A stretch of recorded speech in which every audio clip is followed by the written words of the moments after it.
Malawi Brief. M'bwalomu tsopano mwalowa Major General Roble Ismail amene ndi a Air Force Commander m'dziko muno. Iwowa akuperekera umboni pa zomwe akudziwa zomwe zinachitika pa nthawi imene ngozi ya ndege imachitika. Iwowa awuzanso komiti kuti ngati ingakwanitse ithe kufufuza za chimene chinapangisa kuti ndege iyambe kukhotakhota isanagwe. Tamveserani zosatirazi.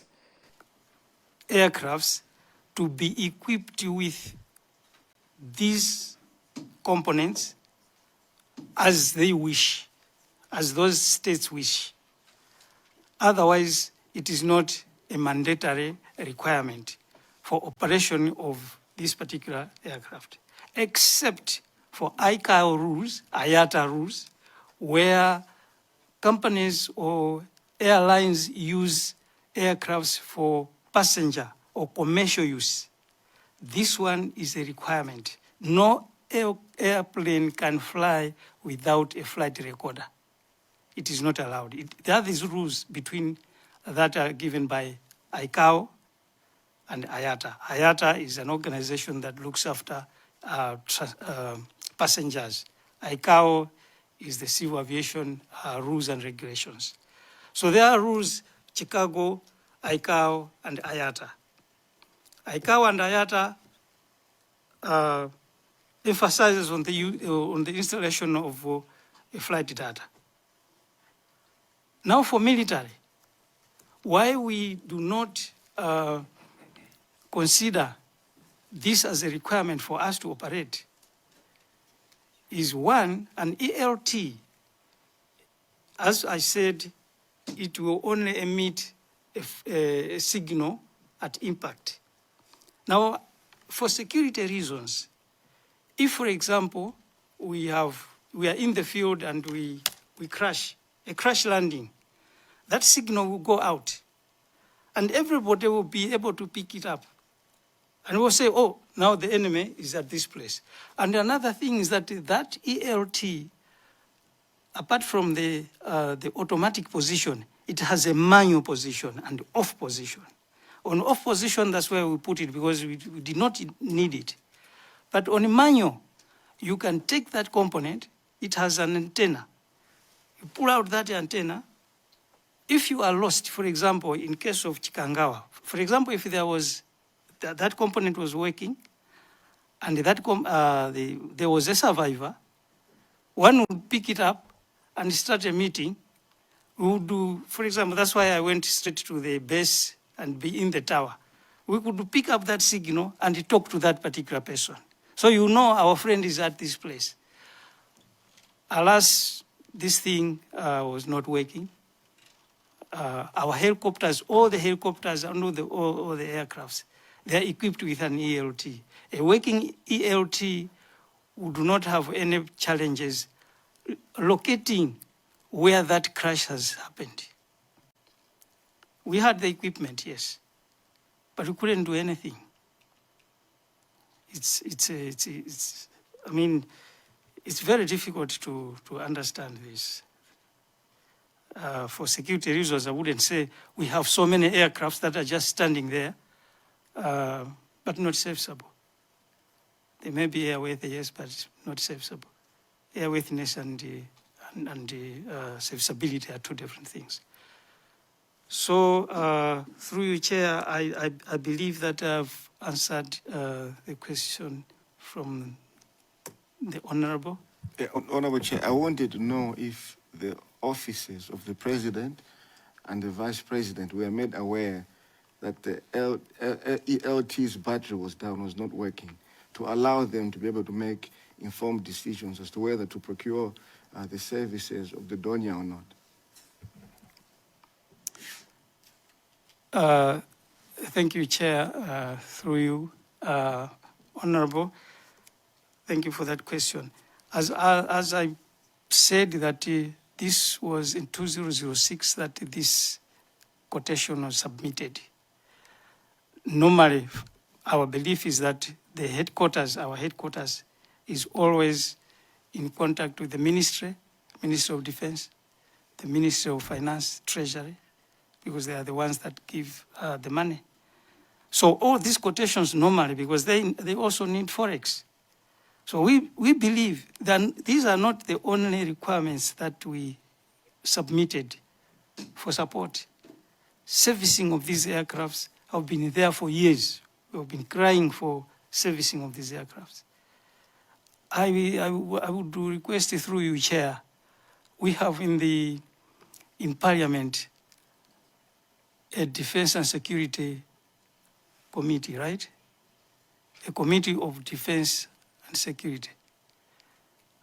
I last saw them when I was a major in the Air Force coming to see the aircrafts. And the other time that we met in the Defense Headquarters, I was trying to explain the need to have a helicopter. We were the first ones when there was flooding in Mozambique in 2000. Malawi was on the map. We were the first ones to arrive there with those aircrafts that are grounded for so long, for more than 10 years. We've been everywhere, but now we are seeking assistance from other people. We understand, yes, that we have challenges in Forex or whatever, but I don't know what to say, but it is important to take this as a requirement for the nation. It's a requirement for the nation. I also gave another example. This I was talking when even the SPC was around. I said, imagine that the head of state is sick and we have to take him to hospital. So we go out with our Silence ambulance and whatever, the head of state? No. This was just to highlight a point, the need to have these aircrafts. Ambulance, you cannot do anything without ambulance. But here we are. So the office of the VP, the office, in fact, the VP came, the late VP came to our base. I was base commander at that time. We gave him all the requirements. And what he said was, why don't you sell out all these aircrafts and buy new ones? So a bright idea, yes. But if you are failing to service your car, can you start budgeting for buying another car, a new one? I mean, that's the situation that we have been in for years. And here we are. We are talking of... So to make the point clear, the ELT is not a requirement in the minimum equipment list for flying. The black box is not a requirement to make an aircraft airworthy or serviceable, because they don't contribute anything to a flight, except that you want to get information on the conditions of flight during an incident or accident. For the ELT, it is only when you are crashing that you need this equipment. We are not planning to crash.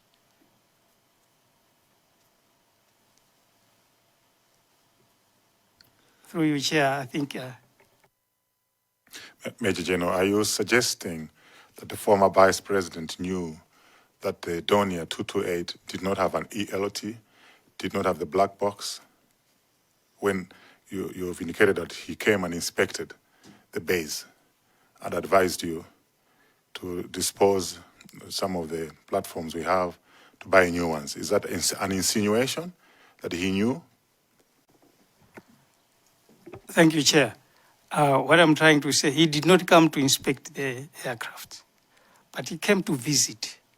And in our presentation, as ministers come, he also came. This is what we showed him, looking at the enormous amount of money that was there. That was his suggestion, that I think we need to change these things. You are saying this has been grounded for 10 years, this one 14 years, this one 2 years. Why can't we just buy new equipment? Not necessarily that he came to inspect the serviceability or airworthiness of the aircraft. But it was one of the presentations that was given to him, knowing whether the ELT is not functional or there is no black box. I mean, we wouldn't tell a passenger about that, because for that aircraft to conduct a mission, that's not a requirement, unless if you think that maybe today we will crash or something happens. But the whole government, I'm sure, is aware, even now, that these aircrafts, that's the status, that's the condition of the aircraft. And we've been crying for years. Thank you, Chair. There's Sakasena, and then we come this side to Karabe North. Chair, good afternoon or good evening. I want to engage the retired Major General, just to confirm on your presentation, period number 2, the order which was given on phone, is it through General? You're saying General Jaff or General Valentino? Thank you, Honorable. For the ambulance, it was General Jaff. It was General Jaff. All right. You had indicated that you had a phone call with a pilot in command around 1700 hours on June 2024. You called the pilot in command, Late Colonel Owen Sambalopa, who had confirmed they will take off Mzuzu Airport at 7 hours on 10th. Do you remember as to what time did you spoke to General Sambalopa on this day? And in that kind of conversation, when you're telling him the orders on the next day, did he indicate of any weather situation in Zuzu prior to 10th June, when he was talking to him in the evening of 9th June? Thank you very much, Honorable.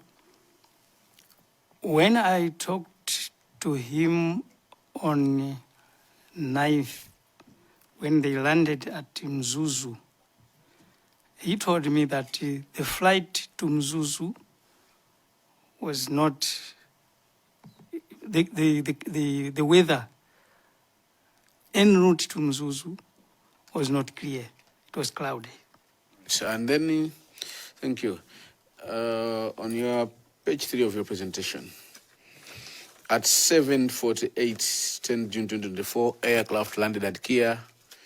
Colonel Sambalopa communicated to me, that's to you, 7:50 hours that they had landed at Kia.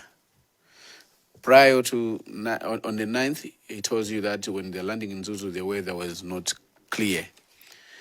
When he landed at Kia, did you ask him or him tell you about the weather when he was coming that morning hours from Zuzu to Kia? Did he say anything, or did you ask him, having that you had in mind on the situation of the previous day? Thank you, Honorable. Through you, Chair. When he communicated to me after landing at Kia, he indicated that Mzuzu, that morning when they were leaving, it was cloudy, yes, but at least with some octas at certain levels. Octas is the Charlie Bravo, the rain cloud anyway. Now, I am a flight engineer as well. I know Mzuzu. What he said is Mzuzu, as usual, is cloudy. En route to Kia, in between, the clouds are building up. That's what he told me. We have clouds, yes, but knowing very well that I am talking to a very qualified pilot in command, and we have always flown to Mzuzu and back. We knew where to go. In most cases, if you look at the the BFU report on the radar, you see that when they were going to Mzuzu, they used the lake. That's normally where we go, because it is always clear along the lake.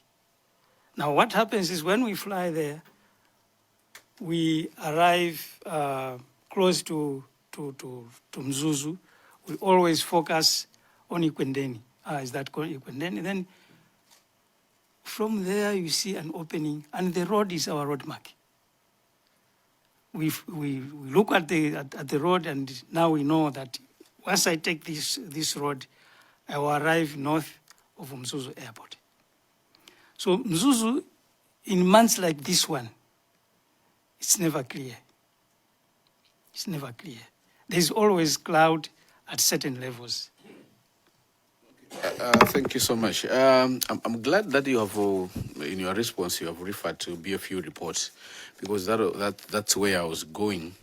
The BFU reports, which you have referred to, it says, it had mentioned that the flight was flying, at a certain point, the Donia was flying low, as low as 7,000 miles, is it? Instead of going up to 9,000 above, maybe to have a clear view.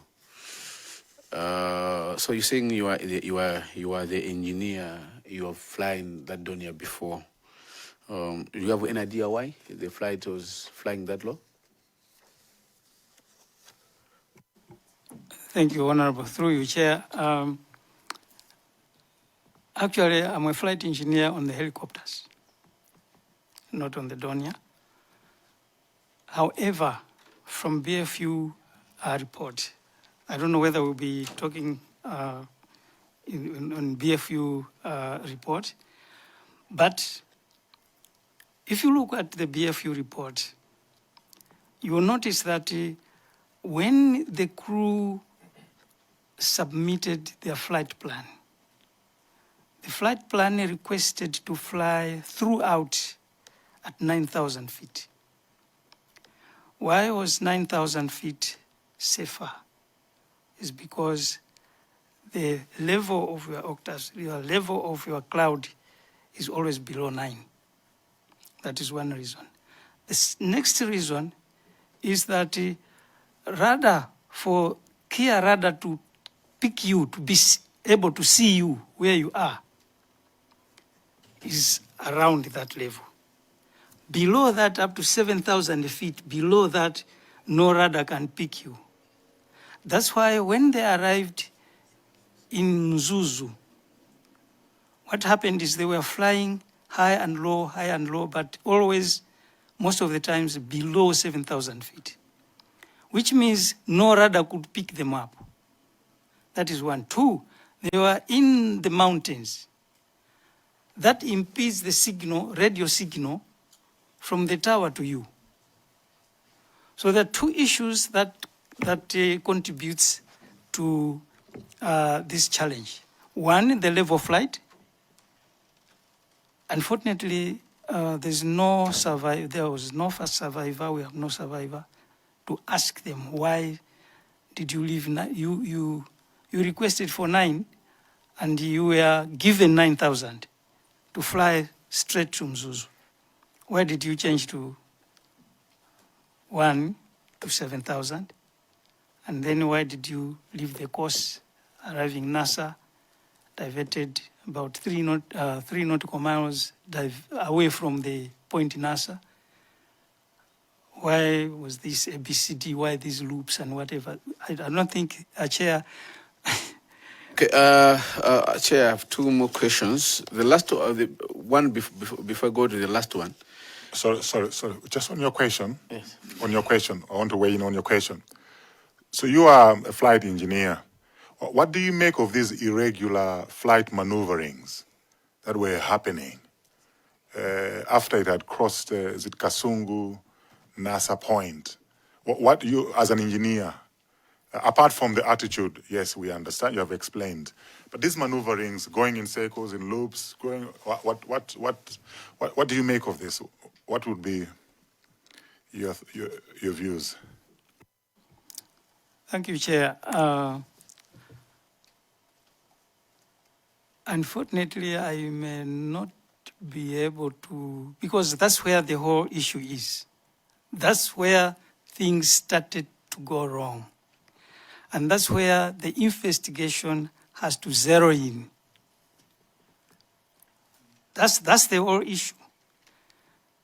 The diversion, the attitudes, the loops, and all that. If we sit down and try to analyze all that, we will definitely come to kind of an understanding of what may have been happening.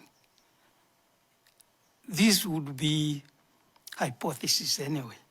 But I believe that at the end of all this, we may come to an understanding of what was happening to the crew, to the aircraft, to the weather. That's the issue that we need to be focusing on. And I believe that the committee will have certain arrangements to go into the BFU report. I have the report. I was a member of that investigation. I may have my own understanding, but I don't know whether it will be necessary to discuss that at this point.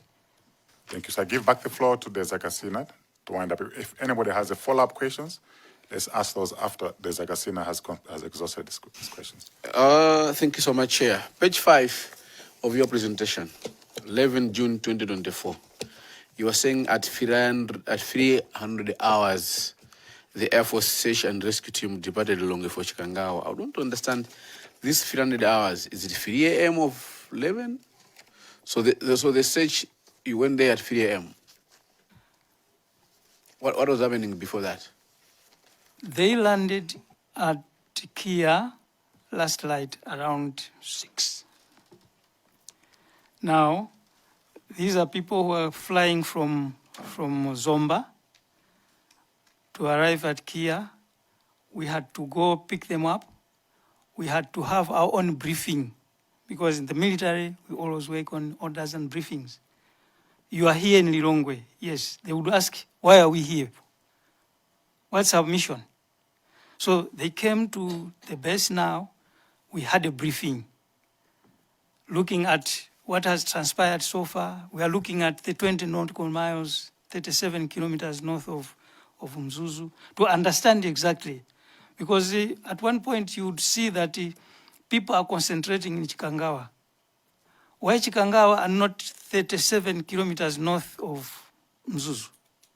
It's because there was communication that one of the towers had picked a signal of a cell phone. Now that's the point when we said, 37 north is not this south, Chikangawa is south.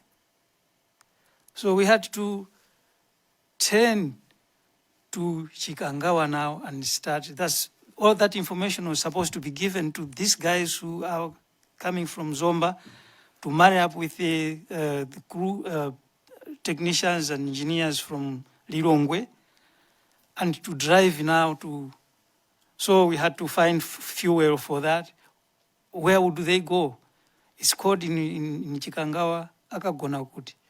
So we had to source a place where to go, transport, fuel, and even food, because we knew that would take time. Now, to do all that logistics, it took us some time, and the only time to leave was 3 a.m. I want to take you, Chair. The last where I'm concentrating my question is Annex 5. You have submitted Annex 5. Are you there?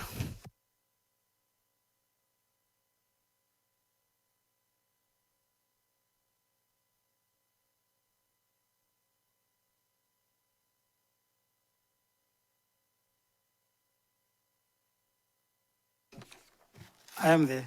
All right. During this is I think, is it a quotation?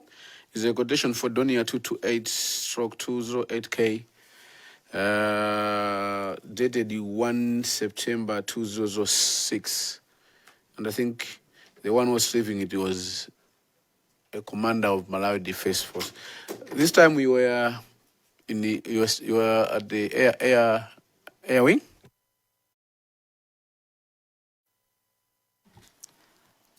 Thank you, Honorable. Thank you, Chair. Yes, I was still in the Air Wing. Actually, in the Air Force, I joined the Air Force in 1980.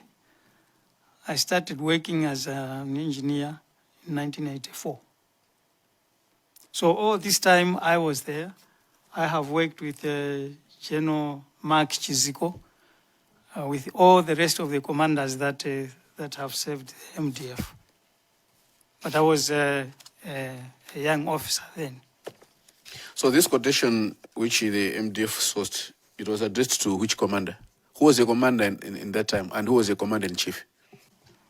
General Chiziko was the commander that time, and 2006, you may wish to remind me, the commander-in-chief that time.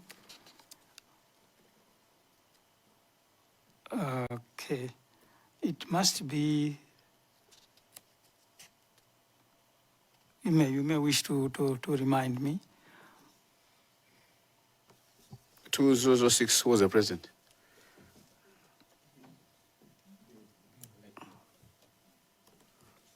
Was it the late Bingo Mtarika?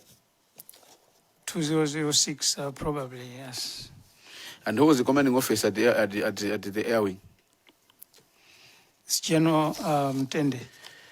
And on page 507, there's I've marked there. There's retrofit of 18-parameter flight data recorder. There's a price at the end. There was the cockpit voice recorder. There's the transponder and the 406 megahertz ELT, according to SB 228/256. Can you confirm these are the some of these are the batteries of which you have said they expired 2004? Thank you, Honorable. Thank you, Chair. These are some of the retrofit operations or actions to be done on this aircraft. And this is a proposal for quotation that if at that time we accepted these things, this aircraft would have been equipped with these that we have read. And can you confirm the total price at that time? The total price was 1,282,980.65 euros at that time. So this annex, this quotation you have presented is 2006. From 2006 to 2024, 2024, let's say 2024, have there had any other quotation which your office, like commanding office based at Air Wing, you have also tried, or you are working on the same, based on this same quotation?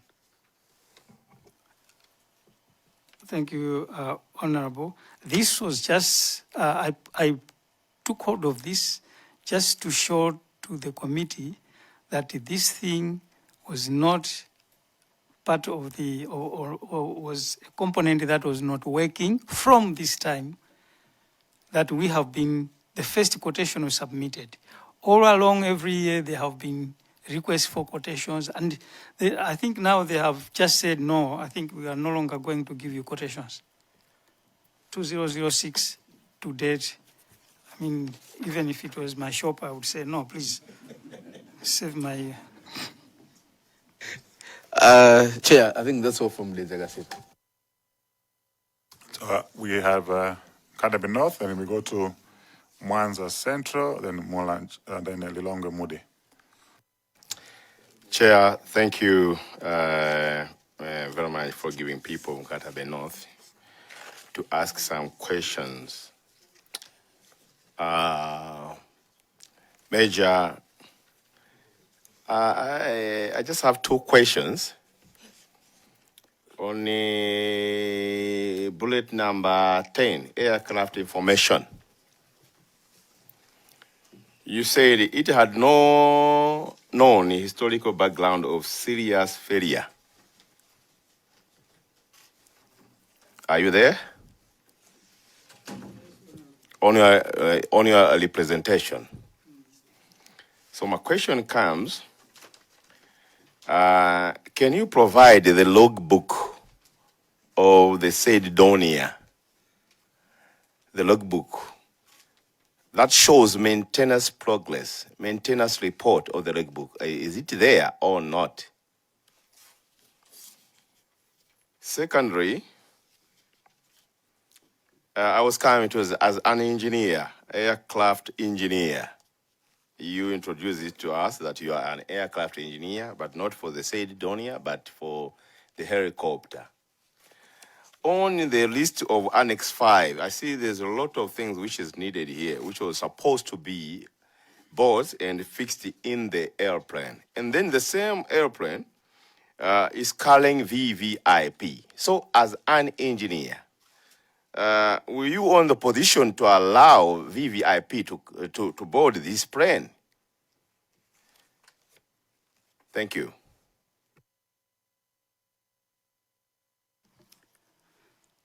Thank you, Honorable. Thank you, Chair.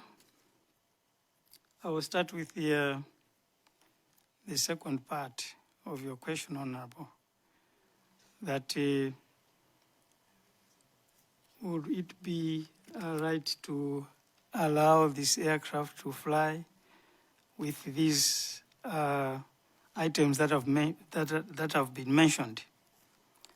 I would say that if you look at page 5 of 7 on top, it is 7 JAR Ops 1 and avionic upgrade. This was an upgrade that we are talking about. With the example that I gave you, if your car, for example, you want your car to have cruise system, to be able to just push something and then your car goes. That's an upgrade. Upgrade from a certain level to another level. It doesn't mean that these were on a minimum requirement list. I emphasize minimum requirement list. Minimum requirement list are items that are required on the aircraft that would allow you to be able to fly. But upgrades, automatic pilot, if you want your aircraft to have an aircraft, to have automatic pilot, you want it to have a voice recorder, you want to have that is what they are proposing, that we have this on the market. We can do this for you. This will cost you so much. It was up to us to say, please come and do this job, or not. So lack of these could not stop an aircraft from flying, because the minimum equipment list determines the airworthiness of the aircraft. If you are to determine, I'm also quality control inspector. If we are to qualify an aircraft for airworthiness, we take the minimum equipment list